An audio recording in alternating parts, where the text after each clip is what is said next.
Buenas noches, siendo las 8 en punto, damos inicio a nuestras charlas en familia para Sopanglo, la Asociación de Padres del Colegio Anglo-Colombiano, y para Red Papás. Es un gusto nuevamente tenerlos este semestre con esta nueva metodología.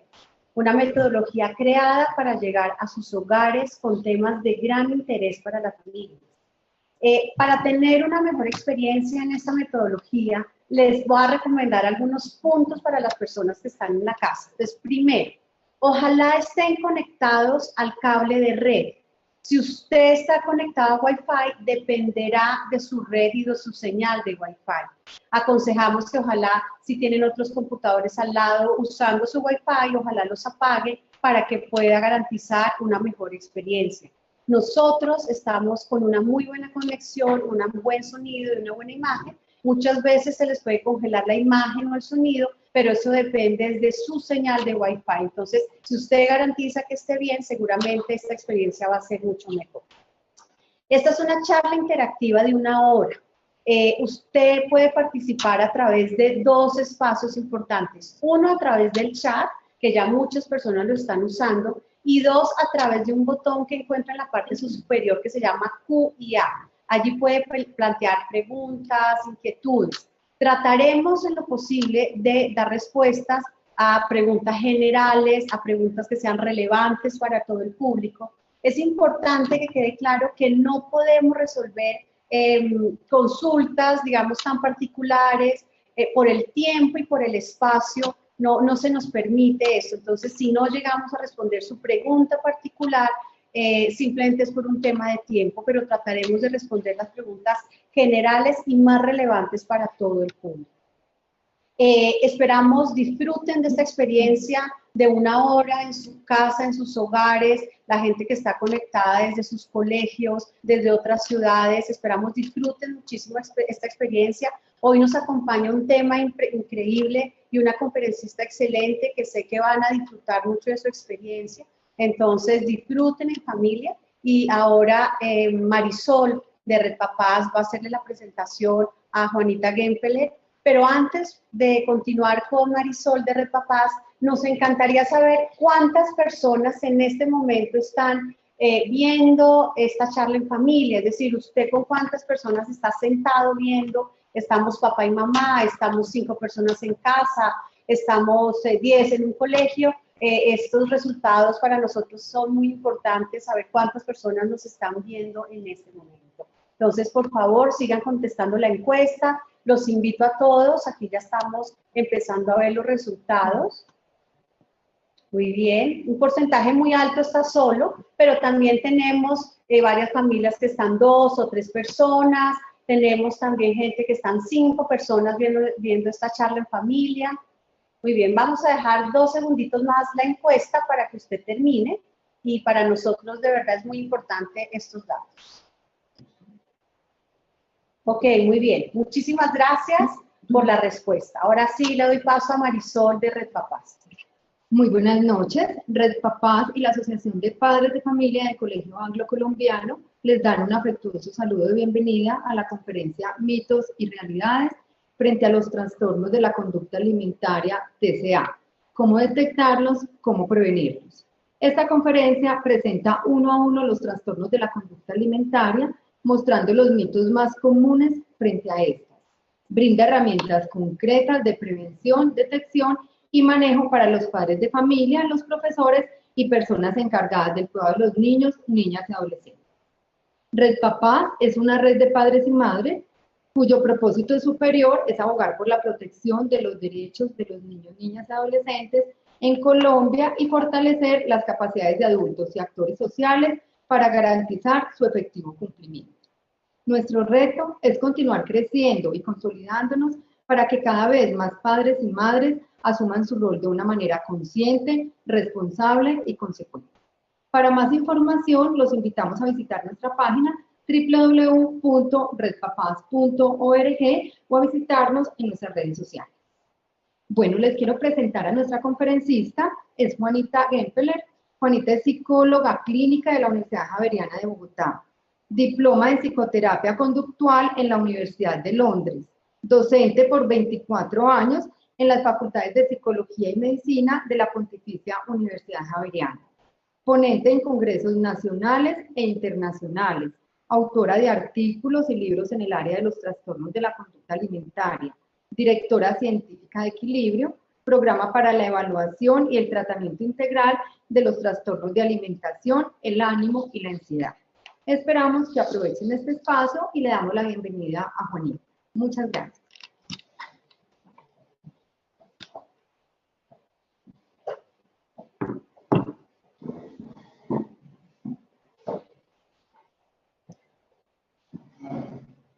Muy buenas noches a todos, es un placer estar con ustedes y empezar esta conferencia, además interactiva, cosa que es importante. Acuérdense que pueden hacer sus preguntas, habrá momentos para que conversemos de todo eso. Lo único que no podemos hacer es contestar consultas muy particulares porque no alcanza el tiempo. Bueno, esta charla de hoy va a ser una charla en la que vamos a cubrir los mitos y las realidades que hay frente a lo que son los trastornos de la conducta alimentaria. Haciendo énfasis en los trastornos. La charla pasada hicimos énfasis sobre todo en la prevención. Ahorita vamos a hablar también algo de prevención, pero el énfasis va a estar puesto en los trastornos de la conducta alimentaria y en cómo los padres y los amigos y los compañeros y los profesores pueden detectar un trastorno de la conducta alimentaria y cómo lo pueden prevenir.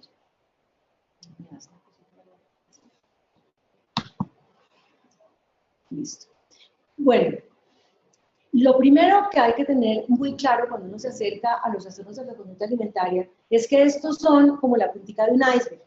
¿Qué quiere decir eso? Que lo que uno ve tiene que ver con la comida y con el tamaño del cuerpo, con la forma del cuerpo, todas esas preocupaciones que hacen que estos trastornos se llamen trastornos de la conducta alimentaria. Pero resulta que estas preocupaciones, tanto sobre la comida, qué comer, cómo comer, a qué horas comer, de qué manera, las porciones, o cómo es ese cuerpo que yo tengo, en donde no solamente aparece el planteamiento de qué cuerpo tengo, sino sobre todo cómo represento ese cuerpo en mi mente. ¿Cuál es la representación mental que tengo en mi cuerpo? Que finalmente es lo que hace que uno se comporte de una o de otra manera.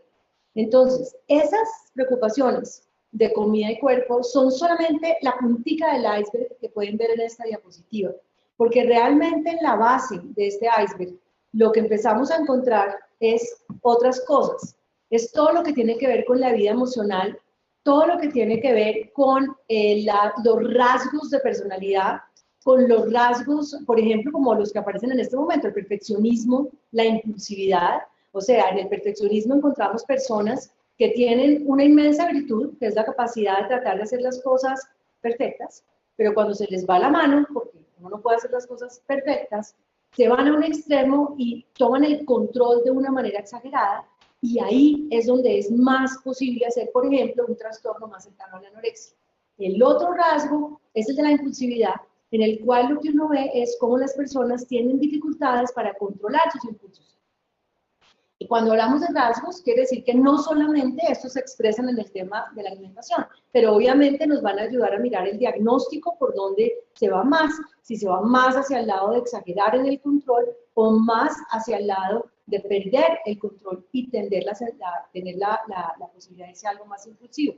Ahora, en la base de esos rasgos aparece la evitación de daño, o sea, el no ponerse en peligro, que está muy ligado a la persona muy perfeccionista y cuidadosa. Como les digo, eso se une mucho más a lo que tiene que ver con trastornos de corte más anoréxico. Y por otro lado, la búsqueda de riesgos, que es algo mucho más impulsivo. Entonces, como vemos, no solamente vamos a hablar de comida y de cuerpo, aunque eso nos define los tipos de trastornos, sino también de rasgos de personalidad, de la vida emocional. Y vamos a tener muy en cuenta cómo la malnutrición tiene efectos físicos y mentales. O sea, este es un trastorno bien específico por eso. Bueno, vamos a ver primero qué son esos trastornos. Vamos como a definirlos y a mirar cuáles de esas preocupaciones o de esos síntomas pueden estar presentes. Para diagnosticar un trastorno por la anorexia nerviosa tienen que estar presentes todos estos criterios. Ahora, el hecho de que no estén presentes todos no significa que no hay problema, significa que no está el cuadro completo. Pero igual si hay algunos de estos, valdrá la pena mirar. Ya los empezaremos a mirar. Primero, una persona que tiene anorexia, tiene hombre o mujer, tiene una característica y es que tiende a ver su cuerpo más grande o más gordo de lo que realmente es. Hace un ratito les decía cómo la imagen corporal tiene que ver con la representación que uno hace en su mente del cuerpo que tiene. O sea, una cosa es el cuerpo que tengo, otro es cómo me lo imagino, cómo lo represento en mi mente. Entonces, una persona que tiene anorexia tiene un cuerpo que no coincide con la representación que está teniendo. Entonces, se ve de una manera como está apareciendo en esa imagen en ese momento, se ve gorda sin estar, o no alcanza a dimensionar la real delgadez. Hay muchas personas con anorexia, sobre todo cuando están en pesos muy bajos, que lo que le plantean a uno es, no, yo sí sé que estoy flaca, yo sé que estoy flaquitica, pero le dice a uno, bueno, entonces, ¿por qué no estás comiendo de todos los alimentos? Por ejemplo, dice, no, porque qué tal que me suba de peso. Entonces, fíjense que no necesariamente la distorsión de la imagen corporal quiere decir que me vea gorda, sino que me veo más grande o gorda de lo que realmente es, y eso se llama distorsión de la imagen corporal, que es distinto a cuando uno sí se ve como es y no le gusta. Eso sí, es insatisfacción y pues a uno no le gusta todo lo de su cuerpo. Entonces, una parte es esta, el ver su cuerpo más grande y gordo de lo que realmente es. Obviamente, asociado a eso, si una persona siente que su cuerpo es un cuerpo más gordo de lo que realmente es, se niega a mantener un peso normal. Entonces, la persona no quiere mantener ese peso, porque le parece que ese peso es demasiado. Entonces, la persona no quiere comer alegando que de esa manera subiría demasiado de peso. Evidentemente está baja de peso, pero tiene mucho miedo a ganar peso porque siente que se engordaría. Miren cómo se van relacionando todos estos criterios. Me veo más gorda de lo que estoy, no quiero tener un peso normal, no desea que eso me dispare, y por otro lado, aunque reconozco en algunas ocasiones mi peso bajo, me muero de susto de pensar en que eso me puede engordar. Y obviamente lo que pasa con eso es que la persona empieza a hacer unas dietas brutales y empieza a restringir de forma significativa lo que come o la cantidad de las cosas que come. En las mujeres no les llega la menstruación, empieza a no menstruar. Ese criterio de la menstruación no lo puse acá porque en la última clasificación psiquiátrica se sacó. Es decir, hay tantas mujeres que tienen anorexias y que todavía menstruan que no se considera ya ese un criterio. Entonces, si uno tiene distorsión de la imagen corporal, si se niega a mantener peso normal, si está bajo de peso y se muere el susto de engordarse, y además en algunas ocasiones la combina o bien con laxantes o con vómito provocado o con ejercicio compulsivo para tratar de disminuir la posibilidad de engordarse, entonces uno tiene anorexia.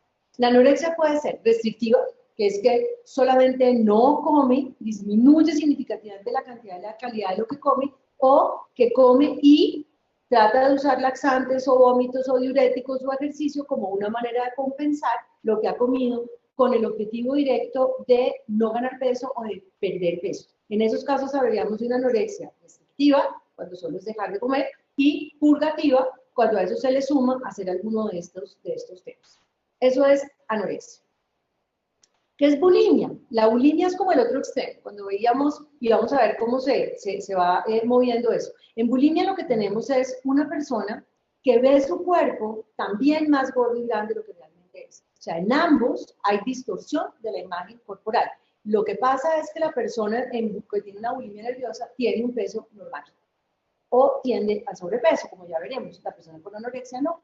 Ahora, cuando una persona que tiene bulimia trata de hacer dieta, como tiene ese rasgo de personalidad un poquito más impulsivo, que se notan en muchas otras cosas, como ya veremos, entonces lo que le pasa es que falla en la dieta. Entonces la persona con anorexia sigue en dieta. La persona con bulimia falla en la dieta y eso quiere decir que come sintiendo que no puede parar. Es una sensación muy desagradable. Digamos que no es el tema de me gustó el ponqué, me como otro poquito, estaba rico en la almohada, ahora comamos otra, sino es como con una sensación muy desagradable y con una sensación de no poder parar de comer. Ahora, cuando ya siente que se le fue la mano y que no lo logró, entonces trata de compensar, como quien dice el que peca y reza en pata. Entonces lo que empieza a pasar ahí es que busca vomitar, es un vómito autoinducido, que eso obviamente es distintísimo a que uno se comió un pescado bañado y vomitó, ¿no? Eso no es una purga. Pero cuando yo pienso, realmente me excedí y voy al baño y busco vomitar, ahí ya empecé a compensar. Y ahí ya empecé a entrar en lo que es una bulimia nerviosa. Otra forma de compensar es usar laxantes, diuréticos, hacerse lavados intestinales o hacer ejercicio de una forma exagerada. Es decir, hay una diferencia entre la persona que hace el ejercicio porque pasa rico, porque le parece satisfactorio jugar un partido o estar en los entrenamientos, o porque va al gimnasio tantas veces a la semana y lo pasa rico, o porque a la necesidad de que comí tanto, entonces tengo que hacer tanto ejercicio, y todo el tiempo de una manera muy impulsiva y con grandes dificultades para parar. Las personas que tienen bulimia nerviosa, para uno poder hacer el diagnóstico, tienen que tener peso normal, y muy a menudo el peso va a ir subiendo, porque aunque hay personas que piensan que al vomitar, al usar laxantes o diuréticos o al hacer ejercicios como locos, de esa manera van a evitar la subida de peso, se equivocan, porque resulta que la cantidad de calorías que entran al organismo cuando se hace un atracón, que es comer y comer y comer y no poder parar, son tan grandes que por más que la persona vomite y vea que hay como el resto de los alimentos, cuando uno ha tenido, seguramente todos estamos en este momento conectados, pues hemos vomitado o ver a alguien vomitar porque uno se enferma o porque tiene algo y uno ve la comida ahí, pero realmente se quedó ya con muchas de las calorías. Entonces no hay ninguna opción de que una persona con bulimia baje de peso. Las personas con bulimia tienden a subir de peso. Obviamente al mejorarse y con el tratamiento, ya hablaremos de eso, la idea es que vuelvan a su peso normal. Hay también una cosa importantísima con las mujeres. Hay irregularidades menstruales en las mujeres. Este criterio sí es un criterio que se sigue considerando en la última clasificación para hablar de bulimia. El otro trastorno es el trastorno por atracones de alimentación. Hasta hace unos años, este trastorno era solamente como un trastorno incompleto, digamos. Ya en este momento se considera que es un trastorno de conducta alimentaria y se llama así, trastorno por atracones de alimentación. ¿Qué pasa con ese trastorno? Se caracteriza porque la persona come con una sensación de no poder parar. Y esto de atracones significa comer grandes cantidades de comida con sensación de no poder parar en un periodo no mayor de 2 horas. Esa es como la parte técnica del tema, pero que es muy importante. Es decir, es alguien que empieza a comer y siente que no puede parar. Y come, y come, y come. Cuando digo grandes cantidades, quiero decir, por ejemplo, se puede comer 2 o 3 panes completos o paquetacos de paquetes de galletas con 3 o 4 gaseosas o leche para poder después vomitar. O sea, son grandes cantidades de comida. Quiero hacer la diferencia con lo que sería ir a un almuerzo familiar o hacer un asado o hacer un sancocho, en donde por esa razón uno come muchísimo más de lo que normalmente come, pero hay una convención social y es como que nos sentamos con los amigos o con la familia y empezamos a comer probablemente más de lo que comemos normalmente, pero disfrutando, con placer, conversado, en una situación social. Eso no es un atracón de alimentación. El atracón implica comer grandes cantidades de comida y no poder parar, tener la sensación, no soy capaz de parar. Otra característica de las personas que comen así, para poder ir identificando si de golpe le pasa a uno o a alguien de la familia, es que comen muy rápidamente. O sea, la persona come y come y come y come, la velocidad es inmensa y sigue comiendo hasta sentirse displacenteramente lleno. O sea, no es la sensación de, uy, comí mucho, sino, no va a explotar. O sea, realmente comí tanto, tanto, tanto que me siento súper displacentero. Y claramente esto no tiene nada que ver con el hambre. O sea, cuando una persona come por hambre, esto es totalmente diferente a cuando come por otra cantidad de cosas, en este caso por ansiedad. Ahora, aquí quiero aclarar algo. La mayoría de las veces que una persona que tiene acceso a la comida come, no necesariamente tiene hambre. A veces uno come, todavía no tengo hambre, pero ya la hora de almuerzo. O todavía no tengo hambre, pero me ofrecieron algo rico y me lo comí. Eso no tiene ningún problema. Eso no tiene ningún problema y eso es parte de lo lógico y lo normal que tenemos los seres humanos, afortunadamente. Pero en este caso, el tema es que sobre todas las emociones negativas, las displacenteras, estar aburrido, sentirme ansioso, sentirme triste o angustiado, me llevan a comer y a comer de esta manera que es displacentera, que es exagerada, que es muy aburrida de vivir. Además de que la persona hace sus atracones, come mucho todo el día. Entonces, en bulimia, veíamos que la persona trata de hacer dieta y de golpe no puede, falla y rompe la dieta. Aquí no solamente come con esa sensación de no poder parar, sino que entre uno y otro de los atracones sigue comiendo. Entonces, permanentemente está picando, picando acá, picando allá, y luego vuelve y come, y no puede parar y vuelve. Pero en este caso, además de que come mucho y de que come todo el día, y se angustia y se siente culpable, no hace compensaciones. Entonces, ¿qué pasa? En estos casos, sí hay una tendencia muy rápida a ganar peso y a llegar a la obesidad. Muy a menudo las personas que hacen atracones de alimentación llegan a la obesidad. En bulimia también podrían hacerlo, pero obviamente como hay compensaciones, algo de ese peso, digamos que se alcanza a balancear, aunque claramente no es efectivo y una persona con bulimia también gana peso. Pero en trastorno por atracones no hay ninguna duda de que el peso va a subir y esto puede darse tanto en hombres como en mujeres o en niños y tiene que tener esos requisitos de los cuales estamos hablando. Ahora, cuando la persona sigue pues ganando peso, podría llegar a la obesidad como les estaba diciendo.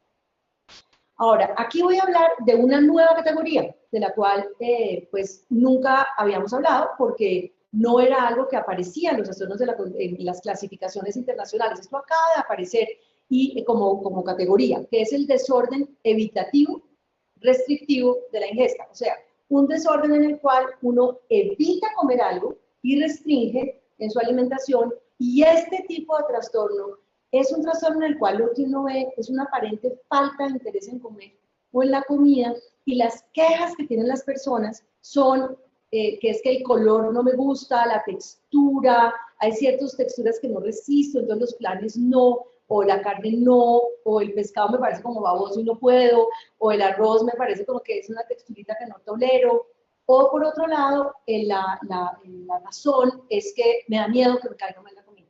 Entonces empieza con esas razones a restringir lo que come o a evitar acercarse a la comida. Lo que pasa acá es que aquí se falla, pasa algo diferente a lo que hemos visto hasta ahora. La persona no logra lograr las necesidades nutricionales y esto lleva a peso bajo y talla menor. Y este trastorno aparece mucho en niños y puede ser un preámbulo a la anorexia o a la bulimia más adelante. Entonces, es un trastorno de alimentación, aparece en niños y adolescentes y podría continuar hasta la adultez, pero es un trastorno de alimentación que además da paso a más adelante cambiar a tener una anorexia o tener una bulimia. Una de las cosas que vemos son cuando ya necesitamos usar suplementos en la alimentación. Si cuando hay un niño de 6 o 7 años que no crece, que la talla no aumenta, que el niño no come, y el pediatra tiene que empezar a darle suplementos tipo Ensure o Ensoy para tratar de lograr la talla que tiene. Ahora, una cosa importantísima es que todos estos trastornos tienen que ver con la relación con otros y se altera entonces la relación con los demás. Fíjense que esto, aunque lo puse solamente en la descripción de este trastorno, realmente lo que uno ve es que esto está presente en cualquiera de los trastornos, porque como se altera la percepción del cuerpo, se altera la relación con los demás. Bueno, ahora, quiero aclarar algo. Entre los 2 y los 6 años, la restricción es súper normal. La mayoría de los niños que están empezando a comer, quieren comer esto, pero no lo otro, les gusta el pollito, pero frito no sé dónde, les gustan las papitas, pero que sean así, no de la otra forma, y eso tiende a resolverse solo, eso no es un problema. Ahora, si persiste y hay bajo peso o no hay aumento en las curvas de peso y talla, ahí sí hay que consultar. O sea que en principio en esto, entre 2 y 6 años es muy normal, a menos de que el pediatra diga, oiga, ya no, se nos está demorando y no está creciendo como todo. Los desórdenes de la ingesta cuando se presentan en niños son un continuo entre factores orgánicos y psicosociales. La verdad, eso también, digamos, se extiende a lo que son adolescentes y adultos, pero hay que tener un tema muy claro. Esto empieza a ser un problema de familia. No es porque la familia lo cree, sino que la familia de alguna forma puede empezar a mantener eso. Tiene un niño que no come y entonces la mamá le lleva la comida diferente para él a todos lados, por ejemplo. O sea, ahí se nos empezaría a volver un problema diferente. Bueno. Aquí aparecen 2 trastornos que no son realmente trastornos de la conducta alimentaria. La ortorexia y la vigorexia las traigo a esta presentación porque cada día se habla más de ellas. Y realmente, ¿qué es eso? ¿Qué es eso, ortorexia y vigorexia? La ortorexia y la vigorexia son unas condiciones en las cuales, en ortorexia, la persona empieza a enloquecerse con la idea de que tiene que comer saludable. Eso es lo que vemos hoy en día con que todo tiene que ser orgánico, todo tiene que ser la gallinita feliz, todo tiene que ser la vaquita consentida, la no sé qué, y obviamente pues es mucho mejor comer así, si uno no tiene que comer pesticidas, maravilloso. Pero hay situaciones y momentos en los cuales pues esas condiciones no se pueden garantizar y la persona empieza a enloquecerse con eso y a solamente poder comer lo que llama saludable. Desafortunadamente ese es saludable, en muchas ocasiones se confunde con light, con que sea dietético, con que sea que baje peso, y esa podría ser la entrada a una anorexia. Y en el caso de la vigorexia, el tema se vuelve armar músculos.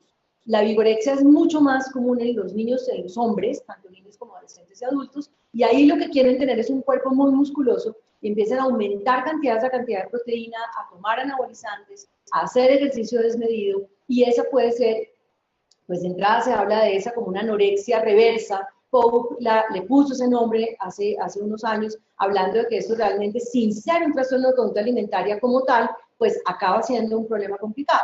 Entonces, como vemos al comienzo en esta diapositiva arribita, pueden ver que la realidad es que se considera más como un trastorno obsesivo, o sea, como algo que se le mete a la cabeza a la persona y no para de pensarlo, con un contenido específico, que es la alimentación, pero no son considerados trastornos de conducta alimentaria.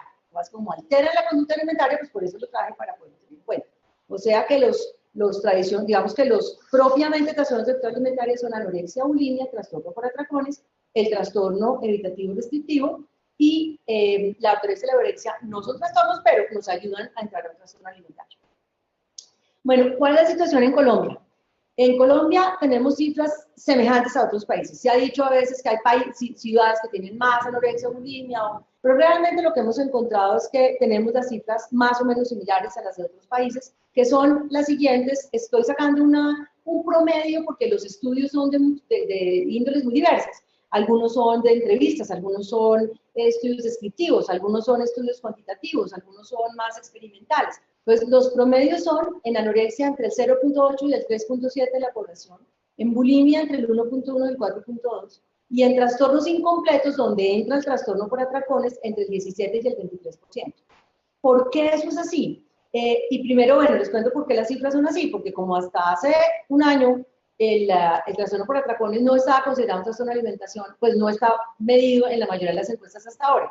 Ahora estamos empezando a reclasificar y a volver a correr las bases de datos pensando en estas clasificaciones. Entonces, como ustedes ven aquí, realmente las cifras no son tan alarmantes. ¿Por qué es que es tan alarmante el tema? Porque estas enfermedades son mortales. La anorexia es la enfermedad mental de mayor mortalidad, por eso estamos hablando de ella. Y la bulimia también tiene una gran mortalidad, no tan alta como la anorexia, pero la tiene.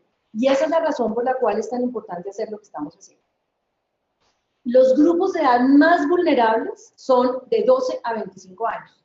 Sin embargo, los aumentos en las cifras en los últimos años han estado más a expensas de los niños entre los 7 y los 12 años, niños y niñas, anorexias y bulimias prepuberales antes de que se desarrollen, y por otro lado, hombres y mujeres mayores de 25 hasta 60, 65, que entran al trastorno por razones diferentes, pero que se quedan en él. Entonces, finalmente, pues eso es importante tenerlo en cuenta. Voy a hablar de la encuesta nacional de la situación nutricional en Colombia, que es una encuesta que se hizo en el 2010, porque nos da una idea de cuáles son los factores de riesgo. Aquí no se hicieron preguntas directas ni evaluaciones sobre anorexia, bulimia, trastorno por atracones, sino que se habló de factores de riesgo y había un capítulo específico sobre eso. Ese capítulo se llamó si se presenta o no algún comportamiento problemático o un comportamiento de la conducta alimentaria. Y lo que se encontró es que el 9.3 de la población adolescente y el 9.1 de los adultos colombianos, y en eso está representado la totalidad del país, están teniendo algún comportamiento problemático de conducta alimentaria. Y eso es una cosa llamativa, es realmente preocupante, porque fíjense la diferencia entre hablar uno del 0.8 o del 3.4 y allá pensar que 9.3 a 9.1 de los adolescentes y adultos colombianos están teniendo este tipo de comportamientos. Ahora, el comportamiento problema más prevalente, tanto en adolescentes como en adultos, es hacer dieta. Y después de las dietas que vienen, los atracones de comida. Hay un elemento importantísimo. Cuando uno restringe, tiende a comer. Cualquier persona que esté viendo esto y se acuerde de alguna dieta que haya hecho en su vida, tiene absolutamente claro que uno decide que no vuelve a comer chocolate. No vuelve a comer chocolate porque eso es un camello, porque eso sube de peso. Y al día 3 mata por un chocolate, porque lo que le hace falta es eso, lo que no comió. Que es la razón, como vamos a ver más adelante, por la cual es tan importante comer de todo. Porque las dietas, en algunas ocasiones hay que hacerlas, pero digamos que ya hablaremos de eso, son muy complicadas porque finalmente llevan al sobreconsumo y a que finalmente uno no solamente gana el peso ya que había querido perder con la dieta, sino gana más. Y ahí sí hay una problemática. La obesidad sí es una epidemia, que es un punto bien importante tener en cuenta. Bueno, aquí vamos a entrar a la parte más interactiva. Y otra parte en la que ya también miraremos unas preguntas que ustedes hayan tenido o que sigan teniendo. Entonces, ¿De qué se trata esta sección? Les están apareciendo a ustedes unos planteamientos que tienen que, ante los cuales van a decir sí o no, si es verdad o no es verdad. Y los planteamientos que aparecen son los siguientes. Los trastornos de la conducta alimentaria son enfermedades que han existido desde hace varios siglos. Piensen a ver y contesten, si sí o si no. Miremos si solo le dan a mujeres de clase alta, sí o no. ¿Será que eso es verdad? ¿Que solo le dan a mujeres de clase alta? La tercera dice, podrían aparecer en cualquier persona, estudiantes, amas de casa, profesionales. Miremos a ver si sí o si no. A ver ustedes qué piensan y ya vamos a discutir uno por uno. Y por último, si la verdad no son enfermedades tan graves, lo que pasa es que son caprichos de mujeres vanidosas. Piensen si ustedes estarían o no de acuerdo con esa pregunta. Entonces, en este momento, léanlas con cuidado, empiecen a responder y vamos a ver cuándo nos dan aquí la posibilidad de empezar a mirar si sí o si no son reales cada uno de estos planteamientos. Vamos a llegar a los 600 votos, tenemos un minutito más. Listo, entonces le vamos a dar unos minutos más, un momentico más, y vamos a mirar qué opinan ustedes. Aquí hay como opiniones divididas, como van viendo. Entonces vamos a ver qué tanto se dividen. Creo que hay solo una en la que está apareciendo, todo el mundo está de acuerdo. En las demás hay diferentes, pero bueno, no, ya no todo el mundo está de acuerdo. Lo cual me parece buenísimo porque podemos hacer polémica y mirar qué es lo que pasa realmente. Listo. Entonces, vamos a mirar qué es lo que pasa realmente. Entonces, los mitos que vimos fueron, el primero, no me funciona nada. Son enfermedades que han existido desde hace varios siglos, frente a los cuales el 83% dijo que sí y el 17% dijo que no. Solo le dan a mujeres de clase alta y tuvimos un no de 98% y un sí de 2%. El siguiente es que pueden aparecer en cualquier persona, estudiantes, ama de casa, profesionales. Aquí la mayoría, el 99% dijo que sí. Y por último, que no son enfermedades graves, sino simplemente un capricho de mujeres vanidosas. Entonces ahora vamos a ver qué pasa. La realidad es que aquí aparece, les va a aparecer ahora al otro lado el que podría ser el mito o no, que son enfermedades de ahora. El mito es que son enfermedades de ahora. La realidad es que son enfermedades que existen desde hace muchos siglos. Hay reportes en el siglo III, en el V, en el XIII, en el XV, de que había enfermedades como la anorexia y la bulimia ligadas a otras cosas, por ejemplo, las santas anoréxicas, entre otras Santa Catalina de Siena, por ejemplo, hay todo un libro sobre eso. O sea que son enfermedades que han existido hace mucho tiempo, pero a partir de los 80 empezaron a aumentar en frecuencia y en intensidad y se nos volvieron un tema tan complicado, cada vez más complicado, como el que estamos viendo ahora. O sea que el mito es que las enfermedades son de ahora, la realidad es que han existido desde hace muchos siglos. Vamos a la siguiente. Solo le dan a mujeres de clase alta. Eso es mentira. La realidad es que aparecen en hombres y mujeres entre los 7 y los 60 años. Claro que yo les había dado una pistica, pero la realidad es que aparece hombres y mujeres entre 7 y 60 años en absolutamente todos los estratos. Esto no es un problema de estrato alto o medio o bajo. Esto no tiene que ver con que haya comida disponible o no. Si la persona, independientemente de esa, puede robar para comprar esa comida, puede atacar la despensa, aunque sepa que es la comida de la familia. O sea, eso no tiene que ver con el estrato.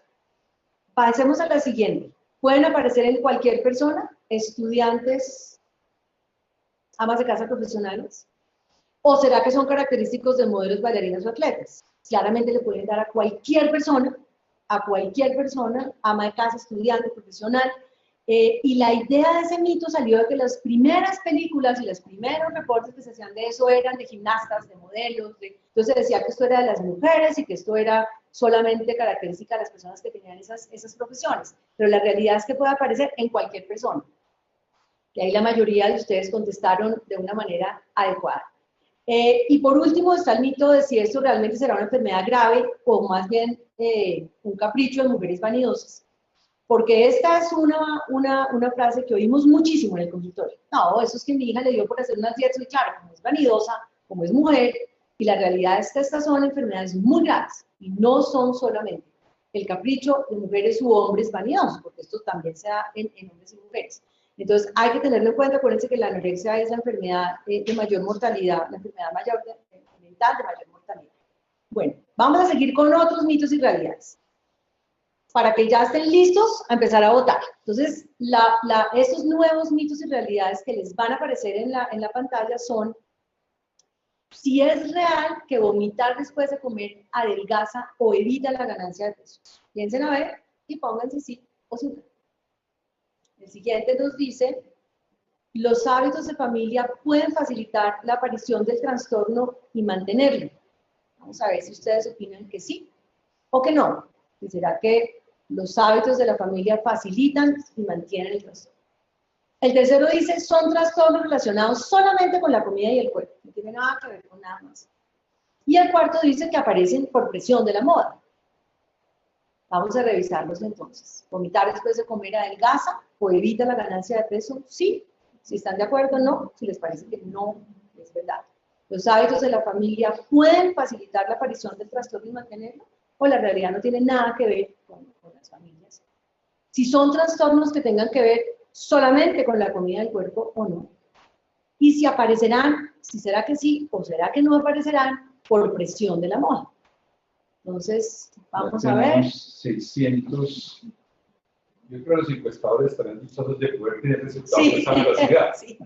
Ojalá que se pudiera. Ya pasamos de 700 respuestas, vamos a parar y miramos las respuestas. Perfecto, entonces vamos a ver. La primera decía, ahí están las 4, ¿listo? Entonces vamos a ver una por una. La primera dice: vomitar después de comer adelgaza o evita la ganancia de peso, y el contrario sería: vomitar no baja de peso, pero rompe el equilibrio de los líquidos del cuerpo. Esa es la verdad. O sea que los que votaron que vomitar después de comer adelgaza o evita la ganancia de peso y votaron que no, acertaron, que son la mayoría. El 68% votó y acertó en eso. O sea, vomitar después de comer no adelgaza y no evita la ganancia de peso. Lo que sí hace es que rompe el equilibrio de los líquidos y también de sustancias como el magnesio, el sodio, el potasio. Entonces, ¿qué pasa? Si yo estoy comiendo y vomito y me peso, puede que pese menos, pero porque tengo menos agua. Y el cuerpo humano está hecho de agua también. Pero ¿qué pasa mañana? Pues que vuelve a ganar ese peso. Entonces, la realidad es que no baja de peso, aunque rompe el equilibrio. La siguiente: los hábitos de familia pueden facilitar la aparición del trastorno y mantenerlo, versus la familia no tiene nada que ver en el problema y esto es de las amigas. La mayoría de las personas contestaron que los hábitos de la familia sí pueden facilitar la aparición del trastorno y mantenerlo, y esa es la realidad. Es un mito pensar que la familia no tiene nada que ver en el problema. Muchas veces vemos eso. Los papás diciendo: no, es que es un tema de se puso de moda en el curso, o en el barrio, o ahora en la familia todo el mundo le dio por hacer esa vaina, pero eso no tiene nada que ver. Y la realidad es que sí tiene que ver en la facilitación del mantenimiento. O la familia no causa eso, pero en un momento dado puede contribuir. Las mamás empezando a hacer dietas, diciendo a las niñitas que tienen que hacer dietas, que tienen 3 años, echándoles la lonchera de manzana y queso y apio, porque si no va y se engordan, obviamente empiezan a generar una cantidad de dificultades y las mantendrían, pero no necesariamente es la causa. En la tercera, ¿son trastornos relacionados solo con la comida y el cuerpo? Claramente no. Ahí el 89% acertó. O sea, la verdad es que sí hay problemas con la comida y el cuerpo, pero hay otras dificultades que tienen que ver con las emociones y con la personalidad, que son tan importantes como las otras. Pero realmente no solamente es comida y cuerpo. Acuérdense de la figurita del iceberg. Ahora, viene la siguiente, donde está bien dividido el auditorio. Si aparecen por presión de la moda o no. La realidad, y entiendo por qué está ahí el auditorio, tal vez por la forma en que dice la pregunta, es que la moda es un gatillo, pero no es la causa de un trastorno de conducta alimentaria. Si la moda fuera la causa, la anorexia estaría disparada y sería muchísimo mayor de lo que es. La realidad es que no es así, que la moda es uno de los gatillos. Claramente todo el tiempo estar viendo que hay que ser flaco y hay que ser lindo para poder ser exitoso y hay que ser joven también, ¿no? Porque eso se le suma. Obviamente incide, pero es solamente un gatillo, es un desencadenante, eso no es la causa para nada. ¿Cómo es que se arman los trastornos de la conducta alimentaria? Primero arranca con la presión cultural por la delgadez, o sea, arrancamos por donde estábamos hablando. O sea, la presión cultural sí influye, pero no es la causa. ¿Qué es lo que pasa luego? ¿Qué quiere decir eso, presión cultural por la delgadez? Pues toda esa idea que hay que ser lindo, que hay que ser flaco para poder ser exitoso, que aparece de 1000 maneras. en todas las revistas, en la televisión, en el radio, en todos lados aparece ese tipo de cosas. Ahora, eso se tiene que unir a que la persona empiece a hacer dieta. La dieta es un tema muy complicado. Hay dietas que están indicadas y no todas las dietas enferman, pero cuando uno hace una dieta y se une con la vulnerabilidad genética, o sea, con que tenga la posibilidad fisiológica y psicológica para hacer el trastorno, se enferma. ¿Qué es esa vulnerabilidad genética? La historia familiar de trastornos de alimentación, de ansiedad, de depresión, de alcoholismo, que son temas como primos hermanos que facilitan que pueda hacerse una anorexia. Si hay todo esto, o sea, la presión que lleve a dietas en un trasfondo de una vulnerabilidad genética, claramente la persona se enferma. Y ahí aparecen los trastornos del comportamiento alimentario. Entonces, no todo el mundo que haga una dieta hace un trastorno del conducta alimentario, pero todos los que hacen un trastorno del comportamiento alimentario, sin excepción, arrancan por una dieta. Eso es lo que hay que tener en claro. Entonces, obviamente habrá situaciones en las cuales hay una dieta que toca hacer, pero no necesariamente es la causa. Otra vez aparecen aquí mitos y realidades. Entonces, vuelve a aparecer el mismo sistema. ¿Cuáles son esos mitos que vamos a ver ahora entonces? La primera, una persona puede estar en cualquier peso y desarrollar un trastorno de la alimentación. Piensen a ver y voten. ¿Será que uno puede estar en cualquier peso y hacer un trastorno de conducta alimentaria? ¿Sí o no? La siguiente, que ya les di muchas pistas, las dietas causan los trastornos de la conducta alimentaria. Tercero, las enfermedades que implican dietas especiales pueden ser potenciales factores de riesgo para el desarrollo de un trastorno de la conducta alimentaria. Entonces, la repito, una persona puede estar en cualquier peso y desarrollar un trastorno de conducta alimentaria, ¿sí o no? Las dietas causan los trastornos de la conducta alimentaria. Tenemos el auditorio dividido. Y si las enfermedades que implican dietas especiales, por ejemplo, la diabetes o enfermedades de cualquier otro estilo que haga que la persona tenga que tener una dieta, la diabetes es un buen ejemplo, son posibles factores de riesgo para desarrollar un trastorno de la conducta alimentaria. Ya llevamos 700, o sea que miremos cómo está eso. Pues la segunda y la tercera están bien. Están divididas, vamos a ver porque son polémicas, por eso es importante pasar entonces a mirar.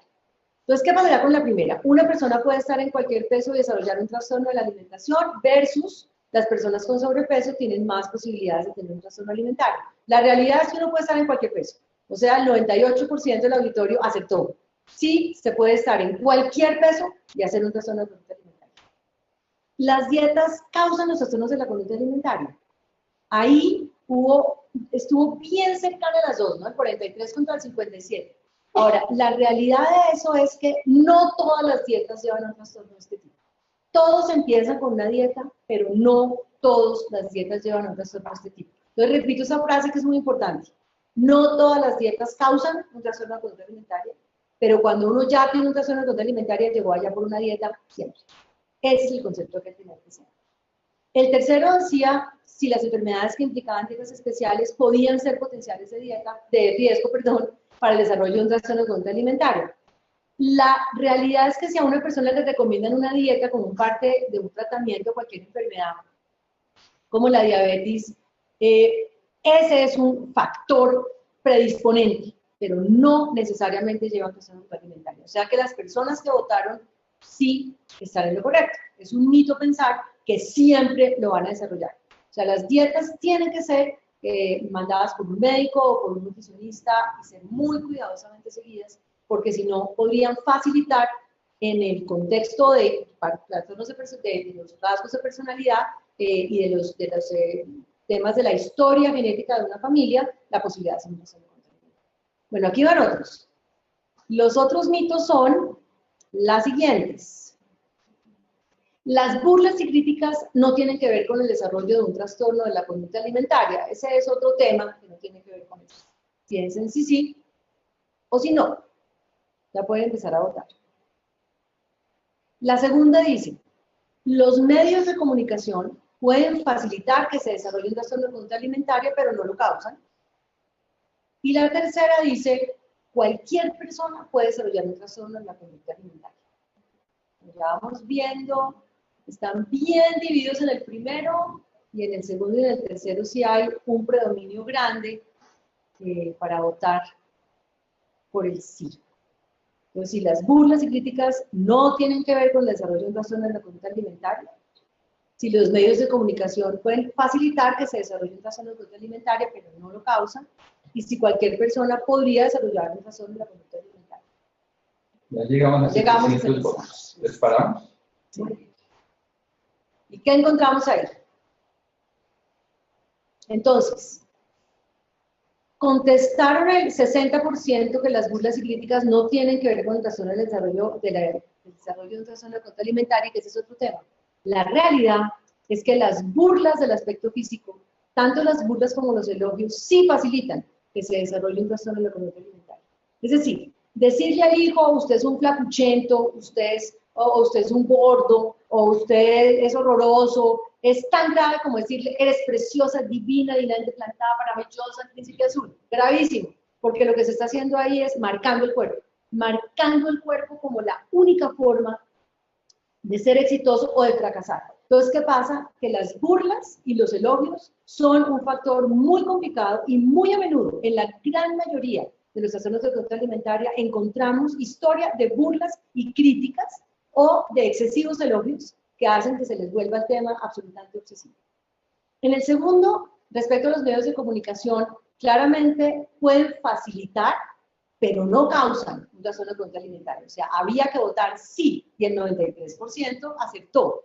No son la única causa. O sea, satanizar eso no tiene mucho sentido, porque eso solo es un gatillo importante, y se ha avanzado mucho en eso, pero solamente es un gatillo. Y por último, cuando se habla de que cualquier persona puede desarrollar un trastorno de la conducta alimentaria, la respuesta es no cualquier persona, porque para hacer un trastorno de la conducta alimentaria sí habría que tener unos rasgos de personalidad muy específicos. Uno no puede hacer una anorexia si no tiene un nivel de perfeccionismo altísimo, lo cual es una maravillosa virtud, y ahí se vuelve un defecto horrible, o una gran impulsividad para hacer una bulimia o un trastorno por atracón, en cuyo caso, pues, es más fácil que lo haga. Pero entonces, definitivamente, no cualquier persona lo hace. Tiene que tener esas características específicas. Entonces, ¿la respuesta correcta era? La respuesta correcta es no. Y solamente el 6%. Y solamente el 6% acertó. Correcto. Bueno, entonces, no sé si quieren hacer algunas preguntas ahorita, listo. Sí, tenemos muchas preguntas, entonces...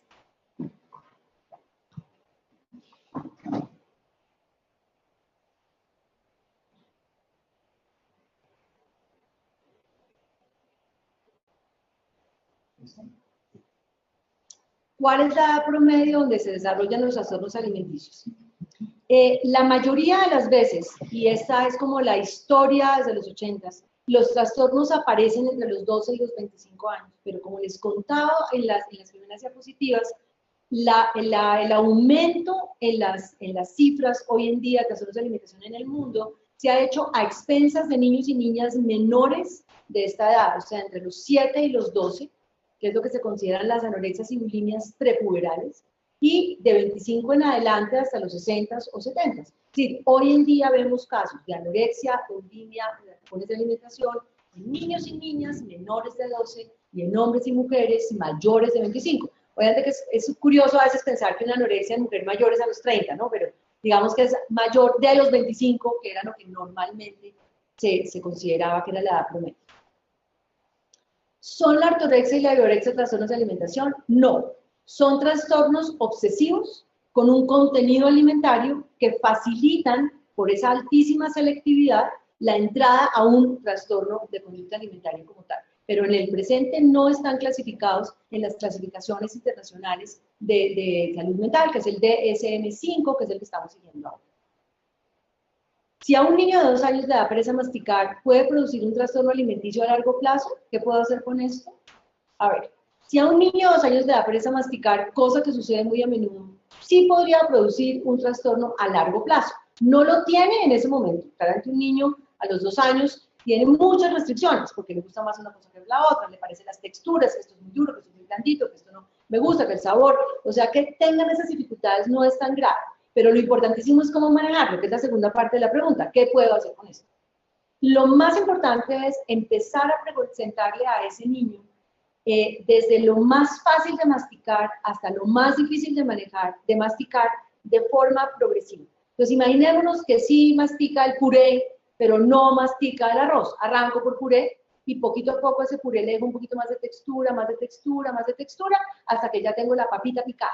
Entonces ya cuando empiezo a masticar papita, empiezo a mirar el arroz, que es un poquito más durito, y luego me muevo, luego puedo empezar en temas de proteínas con el pescado desmenuzadito, y poquito a poco moverme hacia la posibilidad de que se pueda comer una carne. O sea, sí hay que manejarlo de esa manera y es esencial hacerlo para que eso no se vuelva un trastorno de alimentación. Porque muy a menudo lo que pasa con esto es que las mamás o los papás o quienes están encargados del niño hacen algo que vemos muy a menudo, licúan los alimentos y acostumbran al niñito a comer licuado, porque tiene que comer.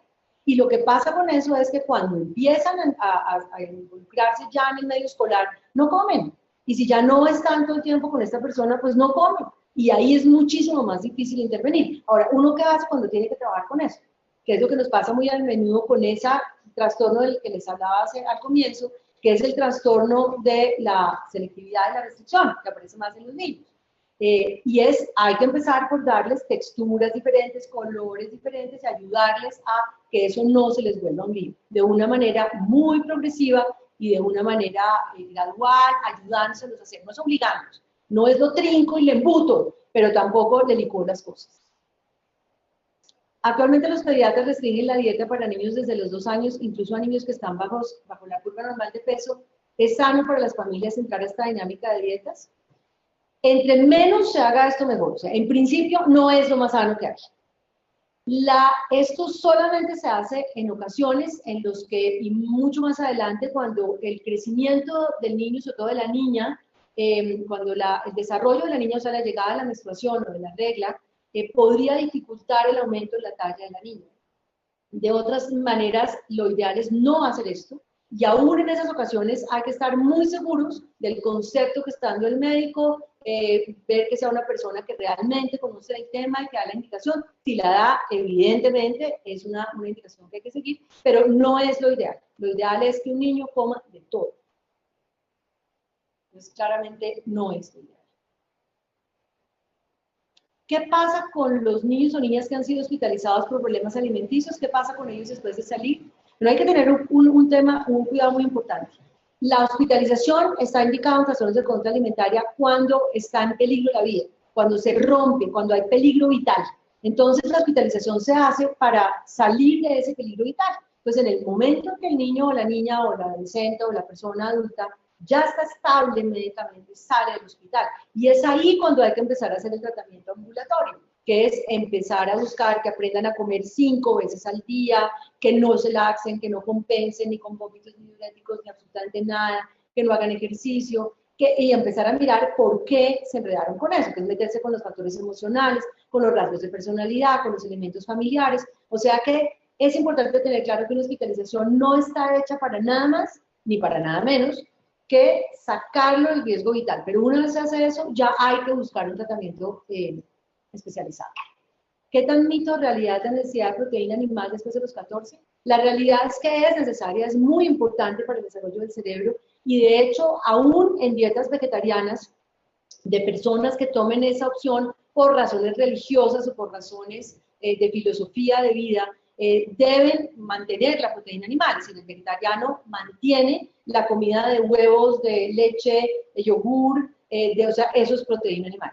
O sea, el vegetarianismo, que no es lo ideal para un niño creciendo, o sea, las personas que van a ser vegetarianas deberían tomar esa decisión después de los 18 para que el cerebro esté totalmente formado.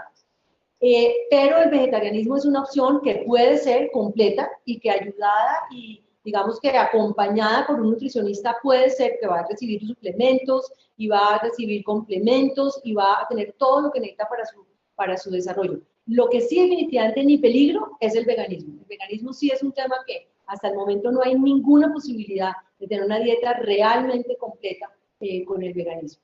Listo, muy bien. Seguimos con la presentación y después continuamos. Listo. Ahora, entramos entonces, imagínense que ya vieron algunos de estos signos y que tienen que hablar con sus hijos para mirar a ver cómo van a hacer.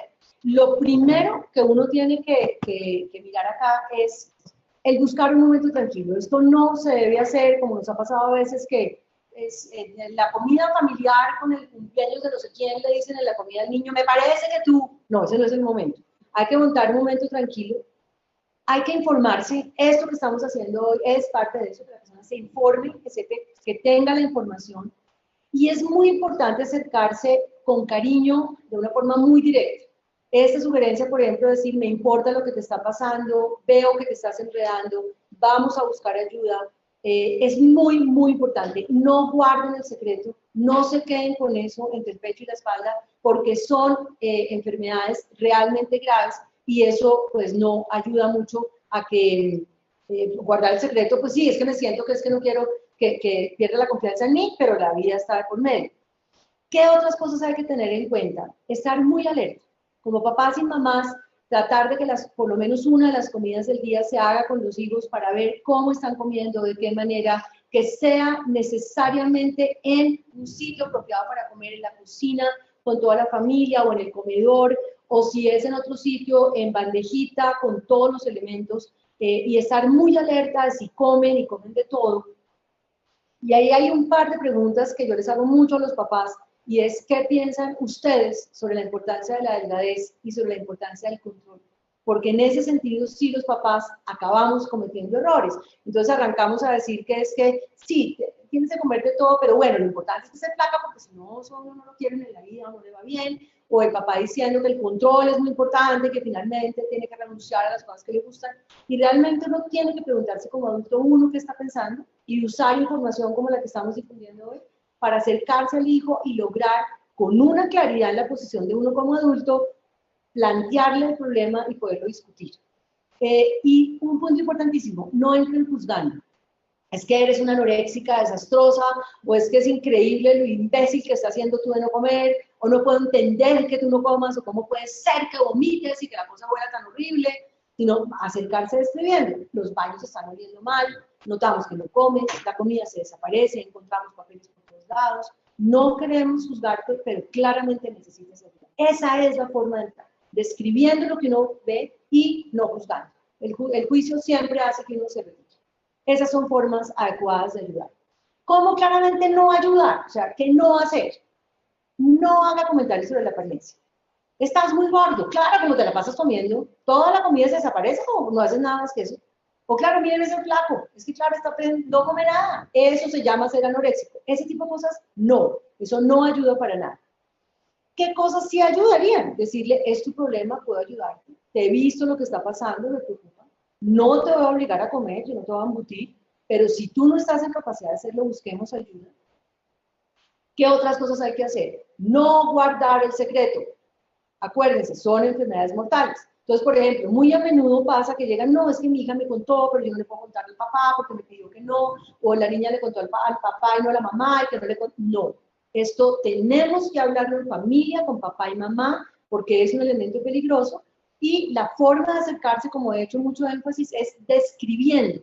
Veo que no comes con nosotros, cada día estás más flaca o estás vomitando, y no diciendo, eres una anoréxica, pareces bulímica, es increíble lo que estás haciendo, qué horror lo que haces. Entonces, siempre acercarse describiendo y buscando validar y no juzgando y tratando mal a la persona.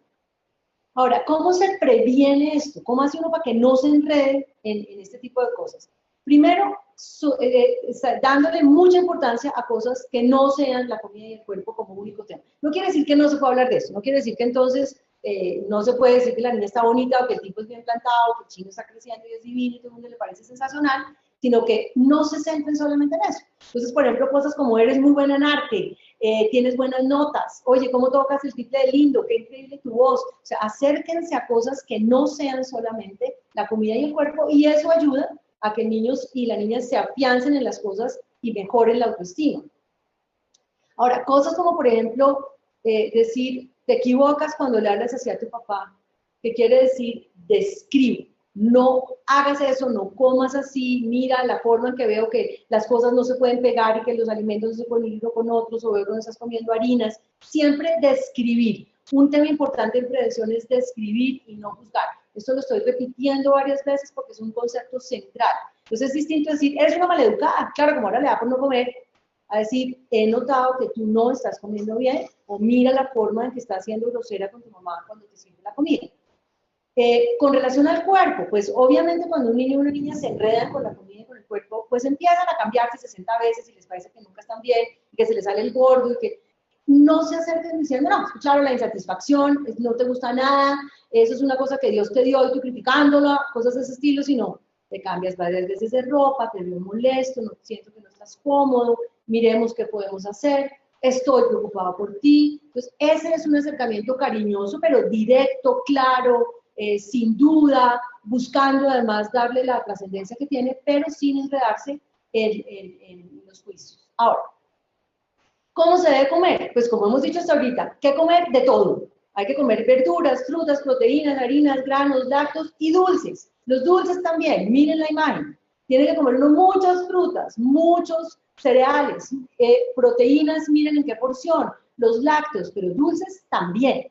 Lo importante es darlo como parte de las comidas y no en vez de las comidas. Si la idea no sería comer de comida dulce de mora, no, la comida de dulce de mora viene después, o como parte de las medias nueves y las onces. Y de esa manera va a haber un equilibrio en el plato nutricional.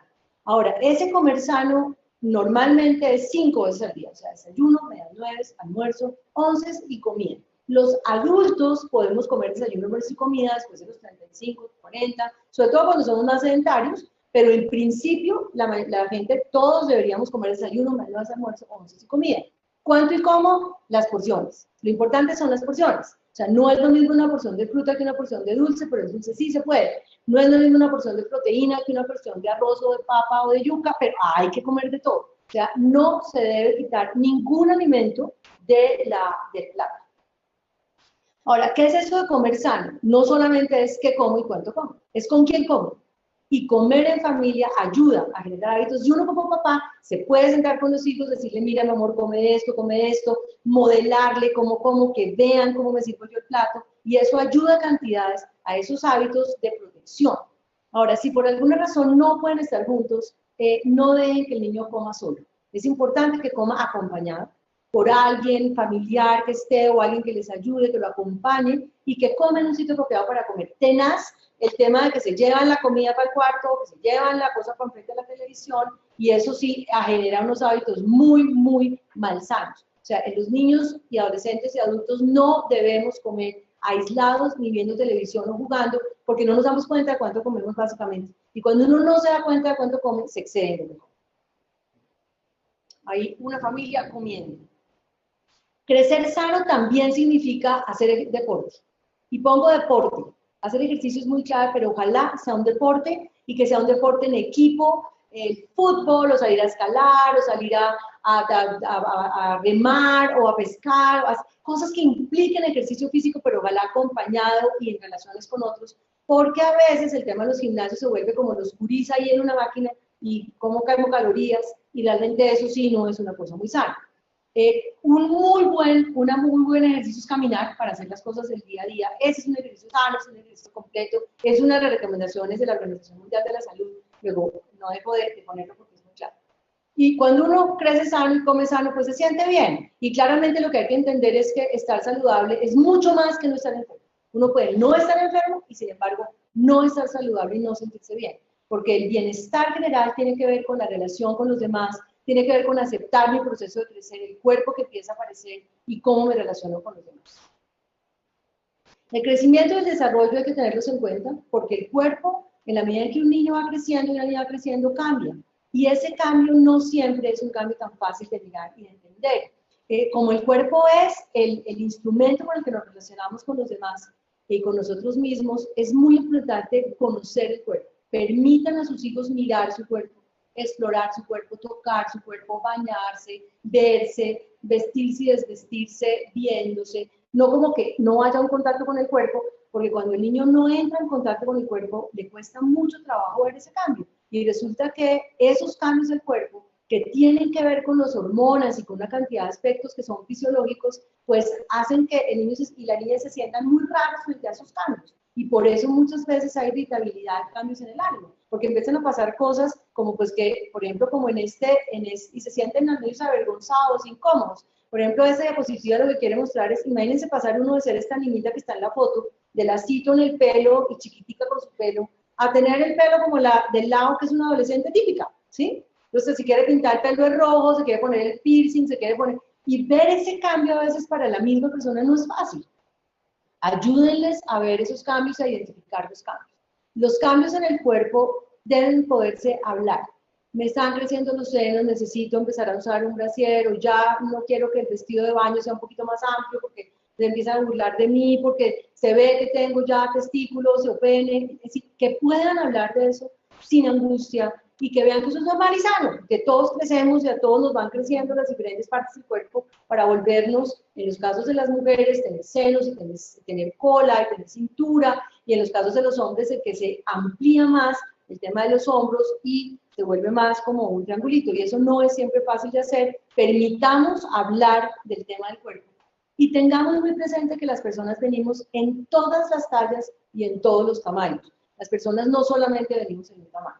Hay que respetar mucho el cuerpo, como les decía, ya vimos en los mitos y realidades que las burlas no funcionan, por lo tanto no hagan chistes ni burlas, no pongan apodos, el flaco, el gordo. Bueno, hay veces que es cariñoso, digamos, pero que no sea una cosa que sea hecha sin cariño. Las miradas son muy importantes, porque de las miradas de los demás y las miradas de uno mismo, uno va armando la representación de su cuerpo. O sea, la imagen corporal se arma a través de mi mirada y la mirada del otro. Son un tema muy importante. Ahora, acordémonos que a nosotros no nos tiene que gustar nuestro cuerpo, pero es el que uno tiene. Y a veces, pues hay que entender eso, porque el cuerpo de uno es un cuerpo que viene de lo que uno come y del ejercicio que hace, pero también de la historia de su familia. Y un ejercicio que yo recomiendo mucho hacer es sentarse y mirar álbumes de fotografía y ver cómo el cuerpo fue cambiando y cómo son los hombres y mujeres en mi sangre y cómo me parezco a ellos, porque a veces es a los papás a los que no nos gusta el cuerpo de nuestros hijos o a quienes no nos gusta el cuerpo de la pareja y nos angustia que nuestros hijos tengan ese cuerpo. Y muy a menudo oímos eso en el consultorio. Claro, se me está volviendo igualito al papá, barrigón y dentro de poquitico calvo. ¿Sí? O no, es que está idéntica a la mamá, ahora esto empezó a engordarse, mira esa cadera ahora que tiene. Entonces, paren, miren, todos vamos a crecer, miremos nuestro cuerpo, el de nuestra sangre, pilas con lo de los álbumes de fotografía, que es importante, el mirar eso y entender cómo funciona. Porque es importante entender que nosotros no podemos tener el cuerpo que queramos. El cuerpo es el que va a resultar de la interacción entre lo genético, el metabolismo, las personas de la familia, qué, cuánto y dónde comemos, que claramente es un tema importante, como ya vimos, y por último, el ejercicio que hacemos. Ese es el cuerpo que vamos a tener, no el que queramos. Entonces, podemos modelarlo hasta cierto punto, pero la contextura que tengamos no la escogemos nosotros ni nuestros hijos. Eso hay que tenerlo muy en cuenta. El peso adecuado no es un peso rígido. A veces hay gente que dice, para los 30 hay que pesar tanto, para los 40, no, para los 12, no. El peso es un rango. Aquí les pongo en la diapositiva los rangos, que todo ese rango que aparece con esa linecita roja es el rango sano. Cuando se sale de ese rango ya empieza a ser preocupante. Entonces fíjense que no hay un peso único y depende de la historia de cada niño y de cada familia. Y otra vez, mírense a ustedes, miren a sus familias, esa va a ser la tendencia de sus hijos. ¿Cuándo se vuelve un problema el tema de la comida del cuerpo? Cuando la comida se empieza a asociar con estar solos o aburridos, y ahí se enreda. O no comen o comen mucho.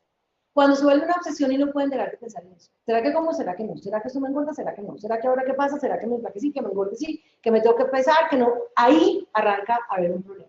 Cuando sienten que no pueden parar, párenle bolas a eso. Cuando ustedes vean a un hijo o una hija diciendo, no puedo parar, es que empiezo y no puedo parar, hay que ponerle atención y mirar qué más está pasando. Y cuando la incomodidad con el cuerpo los lleva a hacer una dieta. Cuando uno ya empieza a ver que no van al gimnasio sino de camiseta, que no se meten, que cogen la camiseta hasta el borde de la piscina o del mar para soltarla y meterse rapidísimo y que nadie los vea, ahí ya empezó a complicarse la cosa.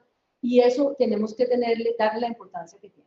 ¿Cuándo más se vuelve un problema y qué situaciones pueden facilitar que aparezca este problema? Salir de la casa solo por primera vez en un tiempo prolongado. Por ejemplo, irse a otra ciudad, así sea con la misma familia, porque cambió de colegio, o porque entró a otro, o porque la familia tuvo que cambiar de sitio. Esa salida de la casa solo por primera vez y por un tiempo prolongado es uno de los detonantes, porque cambian los hábitos de alimentación Y sobre todo por una cosa, el control, eso que yo sabía que era y que duraba, que eran las rutinas de la casa, de la familia, lo que conozco, cambia. Y cuando eso cambia, me agarro de lo primero que puedo controlar, que es mi cuerpo. Entonces, ¿qué cosas son detonantes? Salir de la casa por primera vez y por un tiempo prolongado, que se burlen de él en su casa o en el colegio. Ese es un detonante muy grande.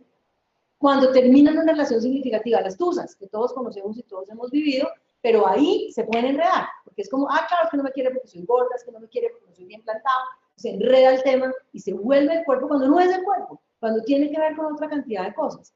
Cuando hay abuso físico o sexual, esto es para cualquier tipo de trastorno, y los de alimentación no son la excepción, o sea, si hay abuso físico o sexual, ustedes saben que eso está pasando con alguien que conozcan o que vean, no duden en plantearlo y en señalarlo, porque de ahí salen muchas dificultades, entre otras las alimentarias. Cuando las relaciones familiares son tensas también, porque claramente parte de esto, para que no se vuelva lío, hay que relacionarse con los otros, conversarlo, mirarlo, y si es el caso, buscar ayuda. Si ya se volvió un problema y ya esto de lo que estoy hablando está presente en su familia, tengan en cuenta que los trastornos de alimentación son graves y, como les decía, la anorexia es la enfermedad mental de mayor mortalidad. Busque ayuda profesional. Busque la ayuda de un médico, de una enfermera, de una nutricionista, de un psicólogo, un psiquiatra que conozcan de estos temas, y ahí ya se va a decidir si se necesita o no una ayuda, teniendo en cuenta que entre más pronto se intervenga, mejor es el pronóstico. Si uno logra intervenir antes, no se enreda. Cuando ya se volvió un problema, vemos que prefieren comer solos, que empiezan a comer light, que quieren todo comerlo dietético, que son inflexibles, que no pueden comer en un plato pequeño. Todos estos hábitos raros, curiosos, que nos llamen la atención, hay que ponerles atención. El hecho de que coman solos, de que coman alimentos dietéticos. Bueno, otro tipo de comportamientos curiosos, que tomen muchos líquidos, como que tomo agua y yo la niñita con el agua para todos lados, con el muchachito, y entonces siempre están comiendo, tomando agua y no comen. Comen hielo, mucho chicle o deciden volverse vegetarianos como una manera de no comer. Cuando empezamos a ver que se vomitan o se laxan, ¿cómo sabemos eso? Empiezan los baños a ver horrible, se tapan los sifones, a veces vomitan en la ducha, en lavamanos, muy pendientes de esos restos en el baño, porque los baños huelen horrible. O la comida se desaparece de la despensa, empezamos a encontrar paquetes en la caneca, abajo de la cama, escondidos en la mochila en la que llevan los útiles al colegio. Ahí hay que ponerle atención a la cosa. Ahora, para cerrar, un mensaje muy clave para la familia. Los trastornos de la conducta alimentaria son enfermedades muy graves y tienen una enfermedad neurobiológica. No es un capricho de nadie. La comida es un síntoma importante, pero claramente no es lo único importante, es lo que se ve, es la puntica del iceberg. Y por último, la familia nunca es la culpable, pero tiene un rol muy clave en la recuperación. La culpable no, pero sí tienen mucho que hacer ahí. Entonces, bueno, esto es un libro que sacamos hace un tiempo con Editorial B, que es Cuando tu forma de comer se convierte en un problema, que tiene elementos de esta conferencia y que puede ser muy útil y se consigue en cualquier librería. Bueno, espero que les haya sido de mucha utilidad y mucho gusto haber estado con ustedes. Vamos a dar respuesta a 2 o 3 preguntas más. Perfecto. Y ya cerramos. ¿Es probable que más de un miembro de una familia sufra un trastorno alimentario? Sí. Sí, los trastornos de alimentación tienen un elemento genético de base, no un solo gen, pero se ha encontrado que es el concurso de varios genes, y la mayoría de las veces cuando se encuentra que alguien tiene anorexia o bulimia, hay otras personas de la familia que igual lo han tenido o lo tienen. A veces es la abuela o el abuelo o el primo, pero sí es una enfermedad que tiende a ir en familias. ¿Cómo manejar el tema de una niña con ansiedad y si esto tiene relación con una madre que ha sufrido bulimia en su juventud? Sí, precisamente porque hay un elemento genético y además porque los temas de ansiedad, los trastornos de ansiedad y los trastornos del ánimo son los primos hermanos de los trastornos de alimentación. Entonces, cuando hay dificultades de ansiedad o del afecto, la comida se podría enredar. Entonces, claramente, cuando una mamá ha tenido bulimia y de golpe ese tema la sigue enredando, pues ese puede ser algo que facilite en un momento dado que esa ansiedad en su hija se acabe manifestando con el alimentario. O sea, sí, abrir los ojos y mirar la relación que puede tener. Las cirugías bariátricas que restringen la ingesta y promueven el vómito pueden ocasionar un TCA. ¿Están relacionadas? Sí. De hecho, antes de hacer una cirugía bariátrica, hay que hacer una evaluación muy completa para determinar cómo hay que manejar ese tema de la alimentación. Y cuando ya hicieron la cirugía, tienen que tener el acompañamiento de un profesional. No acepten una cirugía bariátrica si no hay seguimiento. porque obviamente al disminuir la ingesta y tener la sensación de vómito permanente, podrían hacer un trastorno de conducta alimentaria. A veces va antes de la bariátrica, a veces va después de la bariátrica. Indudablemente hay que tener cuidado, sí hay relación.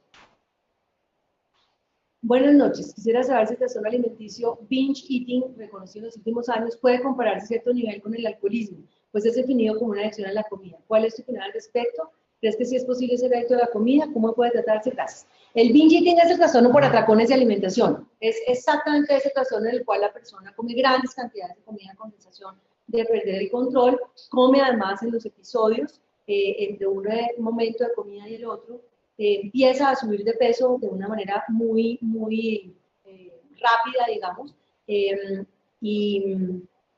entonces claramente es un trastorno que tiene un elemento compulsivo. No es, aunque hay, a ver, quiero aclarar esta pregunta con cuidado. Hay algunas corrientes que dicen que el binge eating o el trastorno por atracones y los comedores compulsivos son adictos, pero la mayoría de la evidencia disponible nos dice que no es lo mismo tener un trastorno de alimentación que una adicción, básicamente porque uno puede vivir sin una sustancia psicoactiva, por ejemplo, uno puede vivir sin marihuana, sin cocaína, sin alcohol, pero uno no puede vivir sin comida. Y cuando se acercan a la comida con esa filosofía, lo que empieza a pasar es que les quitan el alimento preocupante. Por ejemplo, la persona dice, no, es que yo empiezo a comer una dona y yo no paro de comer donas, o yo me como un chocolate y no paro, me sirven una harina y no paro.